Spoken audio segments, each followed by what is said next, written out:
আওয়ামী লীগের ব্যানারে নিষিদ্ধ ছাত্রলীগ নারায়ণগঞ্জে একটি ঝটিকা মিছিল করেছে। ২১ এপ্রিল ভোরের এই মিছিল নিয়ে উত্তপ্ত হয়ে ওঠে নারায়ণগঞ্জের রাজনীতি।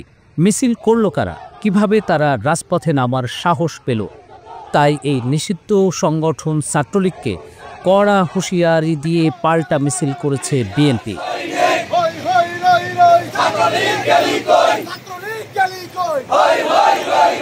২১ এপ্রিল নারায়ণগঞ্জের সোনারগাঁও উপজেলার কাঁচপুর ব্রিজ এলাকায় ঝটিকা মিছিল করে ছাত্রলীগ। মিছিলে অংশ নেয় হাতে গোনা কয়েকজন। তাদের কারো মুখ মাস্ক দিয়ে ঢাকা, কারো বা মুখ খোলা।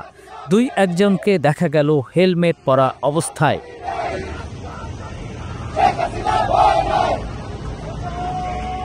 নিষিদ্ধ ছাত্রলীগের মিছিলটি হুট করে শুরু হয়ে হুট করে শেষ হয়ে যায়।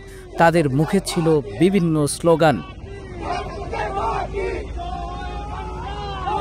ছাত্রলীগের এই মিছিলের পর একই রাজপথে নেমে তাদের হুঁশিয়ার করে দেয় বিএনপি।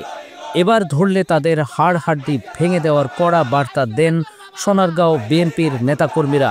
বিএনপির মিছিলে শোনা যায়, ছাত্রলীগের গুন্ডারা হুঁশিয়ার, সাবধান, উকি ঝুঁকি মারিস না, ধরলে কিন্তু ছাড়ব না, এমন বেশ কিছু স্লোগান।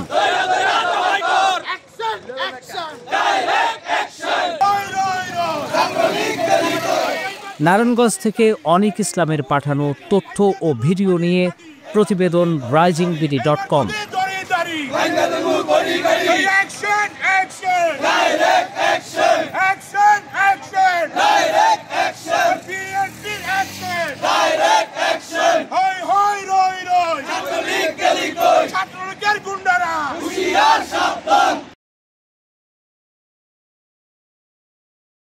দেশ জুড়ে তোলপাড়, ওয়ালটন ফ্রিজ কিনে হতে পারেন মিলেনিয়ার।